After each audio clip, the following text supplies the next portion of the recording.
Trois personnes qui vont nous faire part de témoignages d'une expérience de réhabilitation psychosociale. Je les invite à nous rejoindre.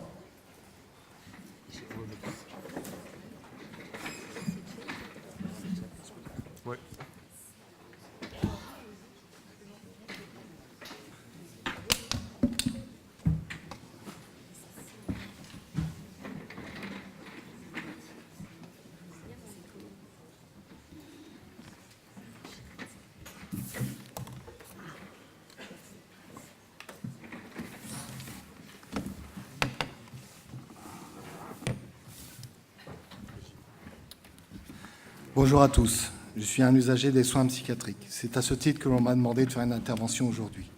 Je vais vous décrire mon parcours, mon histoire, afin de témoigner de mon vécu de personnes souffrant de troubles psychiques et vous parler du handicap dû à cette pathologie. Tout a commencé lors de la fin de mon adolescence. Je me baladais et les gens dans la rue se moquaient de moi et riaient. Ayant répondu une fois à ces agressions verbales et m'ont fait tabasser, j'ai pris alors le parti de me taire, d'assumer et de faire semblant de rien entendre. À l'époque, j'étais en BTS. Mon sérieux et mon travail m'ont permis d'obtenir mon diplôme assez facilement.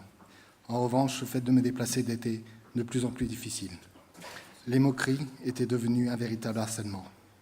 Puis mes résultats scolaires m'ont donné accès à une école d'ingénieur par apprentissage.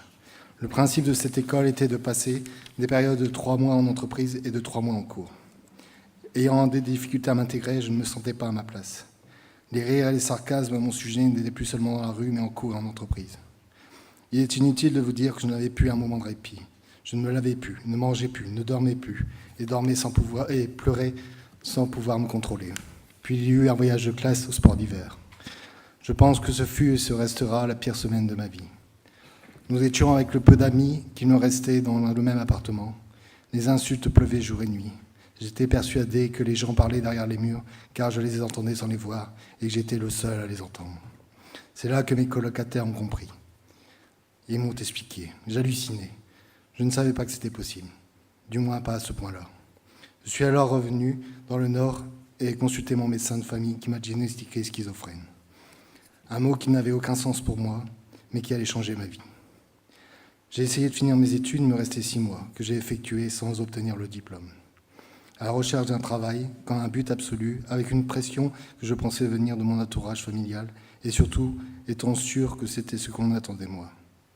Je n'avais pas réalisé dans quel état de santé je me trouvais, à cause du manque d'informations, sans doute, sur ma pathologie.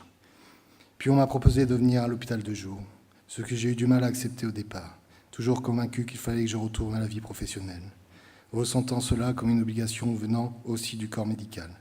Je comprends aujourd'hui que cette sensation n'était pas forcément réaliste. L'hôpital de jour fonctionne en demi-journée, avec une activité thérapeutique le matin et une autre l'après-midi. Je vais vous décrire quelques-unes d'entre elles qui m'ont le plus aidé. La sophrologie, pour calmer mes angoisses futures et présentes, pour apaiser l'intensité de mes douleurs psychiques en me recentrant sur moi-même. L'équithérapie pour apprendre à faire confiance aux autres par l'intermédiaire d'un cheval et pour lâcher prise, accepter de ne pas tout contrôler. Les groupes de parole avec l'objectif de voir que l'on n'est pas seul dans sa pathologie, d'apprendre des autres usagers et puis de s'entraider. Le sport pour retrouver confiance en soi, participer à un groupe, redécouvrir son corps dans l'effort, lutter contre la prise de poids, retrouver l'hygiène, la douche était obligatoire. Et enfin, les plus polémiques, les activités dites occupationnelles. Pour moi, il faudrait plus dire de réhabilitation sociale. Ce sont pour moi des activités d'une extrême importance, sans demander trop d'efforts à des personnes très fatigables par leurs différents traitements et leur situation psychique. Ces activités permettent de retisser un lien social, de créer des échanges entre les patients et de divertir les participants qui ont un fort besoin de se changer les idées. Après 2 ans et demi de ces différents soins, je suis reparti à l'occasion d'une formation de dessinateur industriel, puis un bilan de compétences spécialisé en santé mentale, SAS Formation, qui m'ont permis de reprendre un peu plus confiance en moi. Je suis reparti dans l'entreprise où j'ai fait mes études d'ingénierie. J'ai alors été surpris de la réaction de mes anciens collègues. Moi, celui qu'on insultait, était accueilli chaleureusement, juste avec des interrogations sur ma prise de poids. Les neuroleptiques m'ont fait prendre 20 kilos. Puis j'ai eu de plus en plus de responsabilités. travaillant de plus en plus tard, sans prendre de congé. J'ai pensé alors avoir tourné la page de la maladie et ne prenais plus correctement mes médicaments. Ce sont là les erreurs qui m'ont conduit à une hospitalisation et à l'invalidité partielle après un contrôle de la sécurité sociale. Puis l'équipe de soins et de suivi social de l'hôpital de jour m'a parlé d'un travail protégé en ESAT, dit hors les murs. Il a fallu à ce moment-là que je comprenne et que j'accepte mon handicap. Nous avons alors rempli avec l'assistance sociale un dossier MDPH d'orientation ESAT et le docteur qui m'avait pris en charge a rédigé une lettre que je n'ai jamais réussi à lire. L'ESAT éthique place ses usagers dans des entreprises dites ordinaires avec des suivis socio-professionnels importants. C'est grâce à cet établissement que je peux à nouveau avoir une vie professionnelle. Pour ma part, j'ai compris et appris que mon handicap s'exprimait le plus dans le monde du travail. Je suis fatigable par les traitements neuroleptiques. J'ai des problèmes de concentration et mes oublis sont fréquents. Le fait que je manque de confiance en moi me fait vérifier plusieurs fois mon travail avant de le rendre. Tout cela ralentit ma vitesse de réalisation des tâches qui me sont confiées. Le plus important pour moi sont les médiations avec mes supérieurs hiérarchiques qui peuvent oublier mes difficultés, mon handicap et me voir comme un salarié ordinaire. Ces échanges me réconfortent aussi dans le sens que je suis à ma place dans l'entreprise. La gestion du stress reste compliquée et peut ranimer certains aspects de ma pathologie comme des idées délirantes. Une remédiation cognitive m'a été proposée pour gérer les différents troubles et difficultés. Après un bilan complet de mes difficultés au niveau concentration, mémoire et aussi par exemple sur la lecture des émotions, j'attends aujourd'hui avec impatience le commencement des ateliers les plus adaptés au mois de septembre. Ça fait maintenant 4 ans que j'ai commencé à l'ESAT, avec des aménagements de poste comme le travail à temps partiel. J'ai trouvé un équilibre et une place dans la société que j'estimais avoir perdu. Du point de vue social et éducatif de l'ESAT, je m'étais désengagé totalement d'entre guillemets ma vie administrative depuis des années, gérant tout dans l'urgence. Cette aide me permet aujourd'hui de reprendre la main sur ces obligations et d'avoir un projet d'installation. Aujourd'hui, à 37 ans, je vis chez mes parents et je ne suis pas encore prêt à gérer un foyer. Les freins de cette installation sont des difficultés au niveau de la gestion financière et de l'entreprise et de l'entretien du domicile. Les événements tels que les réparations, travaux et autres problèmes de maintenance me font paniquer. J'espère conserver cette situation le plus longtemps possible en faisant très attention à ma santé, même si je suis conscient que je peux avoir une grande marge de progrès. Je suis aussi convaincu de la nécessité des structures qui donnent accès au logement et au travail des personnes qui ont des difficultés psychiques, même si leur pathologie n'est pas totalement encore résolue. L'épanouissement de ma vie sociale et professionnelle est une part importante de mon établissement. Aujourd'hui, ma schizophrénie, je parle de la mienne, est une part de moi, parfois muette, parfois présente, parfois envahissante. J'estime réussir à la gérer, non seulement avec la béquille des neuroleptiques, mais surtout mentalement. J'ai appris, certes, dans la douleur, à diminuer son emprise sur moi et surtout à demander de l'aide quand je n'ai plus la force, les ressources suffisantes pour la gérer, ou quand elle est trop puissante.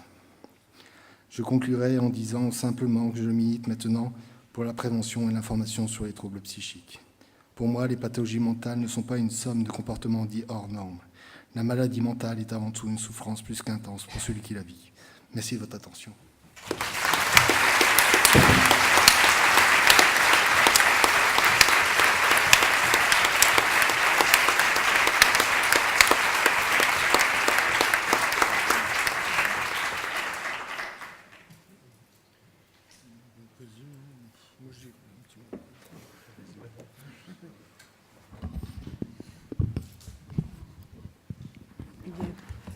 Bonsoir à tous et merci d'avoir fait ce témoignage. Donc je passerai tout le parcours d'Hugo, tout le parcours que nous avons eu, parce que je pense que tout le monde connaît ces parcours. Nous l'avons eu sur une dizaine d'années avec une dizaine d'hospitalisations sous HDT, ce qui est très douloureux bien sûr. Et pour mon fils et pour moi. Et puis un jour, j'ai découvert, non, Hugo a été hospitalisé 13 mois. Et là, il a eu une stabilité, une petite stabilité, mais ses hallucinations n'étaient pas parties. Il a été sous les Ponex.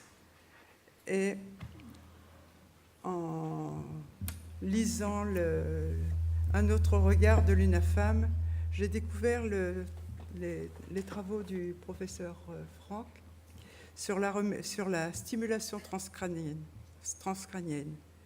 Donc j'ai demandé à son psychiatre qu'il nous oriente vers ce genre de traitement. Et donc Hugo est venu pendant une petite année sur l'île. Le traitement a duré par lui-même une semaine, mais il a été suivi sur une année. Et donc là, ça a été le soulagement parce que malgré son lourd traitement médicamenteux qu'il a toujours. J'avais quoi à l'époque?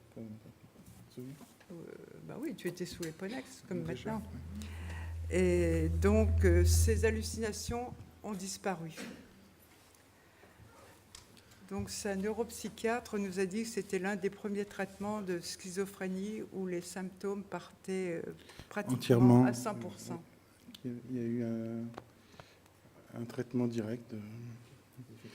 J'étais un peu comme quand on va se faire retirer l'appendicite, on rentre. On rentre le retour comme ça.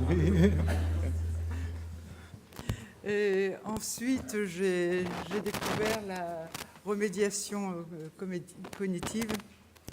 Là, j'ai demandé à sa neuropsychiatre qu'elle m'aide à trouver quelqu'un qui puisse appliquer ce traitement. C'était il y a 3 ans maintenant. Les stimulations transcrâniennes étaient par le docteur Jarreau. Dans le service Jardry. C'était dans son service et donc sa neuropsychiatre nous a donné une adresse à Lille. Et il n'y avait que dans le privé qu'on pouvait faire ce traitement. Donc Hugo est venu pendant toute une année à Lille. Et maintenant, bien sûr, ça s'est développé depuis, mais c'est vrai qu'à l'époque, c'était la première à nous permettre d'accéder à cette thérapie. Et donc, nous avons eu un très bon résultat, oui. Et vraiment, Hugo a pu reprendre une vie tout à fait normale. Il ne travaille pas, mais il est président d'un club depuis 4 ans maintenant. Et ça lui demande un travail à temps complet. Et nous espérons que nous passerons en GEM en fin d'année. Oui. J'espère que l'ARS va nous permettre ce pas en avant. Oui, c'est possible. Oui. Donc, voilà. Donc, moi, aussi, j'ai participé à un programme expérimental qui était sur le thème de la reconnaissance faciale. Donc, si je pense que toute personne qui subit ce genre de problème peut s'intégrer, faire partie des programmes de recherche. Oui. Ça peut toujours être porteur de beaucoup de choses, même au moins de faire des rencontres et de développer son potentiel, parce qu'on a tous un potentiel. Il faut creuser et faire sortir la source. Ouais.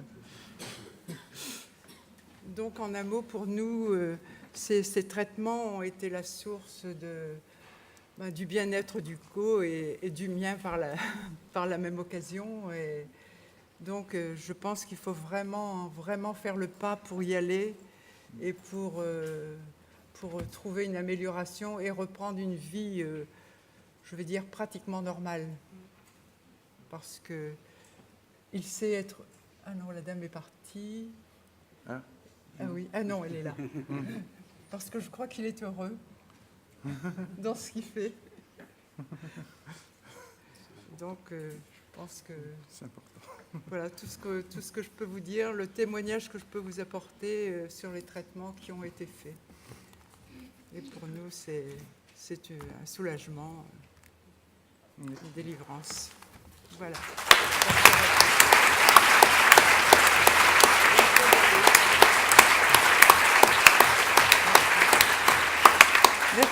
à tout le monde. Merci beaucoup. On arrête là. Écoutez, sur ces témoignages extrêmement puissants, je vous propose de clôturer l'après-midi. Mais néanmoins, nous sommes à votre disposition. Je crois que les informations ont été données. On vous enverra donc les supports pour que vous puissiez les avoir. Et voilà, quelques mots de Monsieur. Non, merci à tous. Vraiment, c'était très riche, très instructif. Et j'espère qu'on continuera ensemble. À bientôt.